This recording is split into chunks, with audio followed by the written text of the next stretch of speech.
Hello, তো তুই কি আজকে ফেসবুকে ঢুকেছিস? নেট অফ করে রাখছে, ভালো লাগছে না একটু। তুই এখনই ফেসবুকে ঢুক, দেখ ওই আবির কুত্তার বাচ্চা কি পোস্ট করছে। দেখতেছি আমি, তুই ফোন রাখ। ফেসবুকে কি পোস্ট করছো? তুমি বিয়ে করছো? হ্যাঁ, নিউ লাইফ নিউ জার্নি। কি বলো তুমি এগুলো? আমার ওয়াইফ আমেরিকান সিটিজেন। কাব্য তোমাকে কিছু বলে নাই? কাব্য আমাকে কি বলবে? তুমি আমাকে ক্লিয়ার করো। ওকে, আমি তোমাকে ক্লিয়ার করছি। আমাদের যে রিলেশনশিপটা ছিল সেটা জাস্ট ফান ছিল।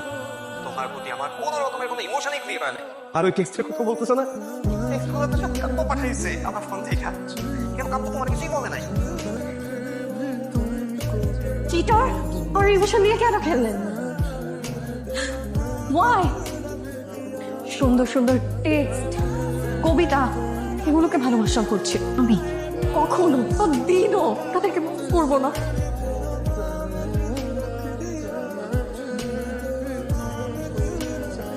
কুহু, তোমার একটু কথা আছে, জাস্ট 2 মিনিটস। আমি কোনো চিটারের সাথে কথা বলবো তুই আমি শুনে দেখ। আমি আপনাকে লাস্ট ওয়ার্নিং দিচ্ছি, আপনাকে যদি নেক্সট টাইম আমি আমার চোখের সামনে দেখি তাহলে জুতা খুলে পিটাব।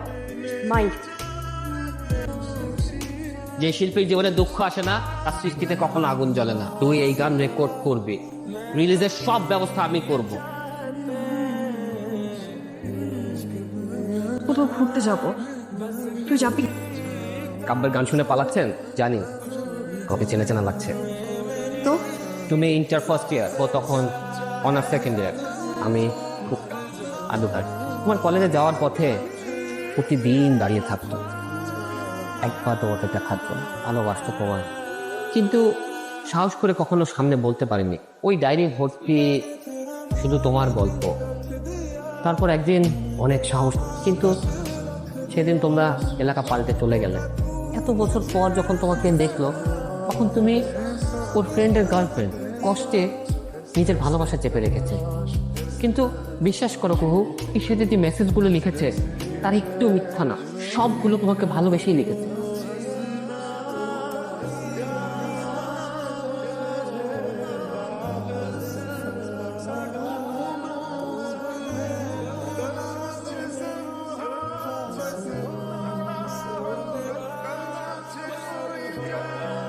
কাব্য এখন কোথায়?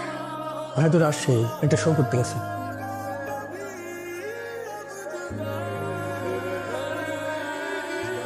আমি তো তাকেই ভালোবাসি, যে সুন্দর সুন্দর কবিতাগুলো আমাকে লিখতো, টেক্সট করে লিখতো।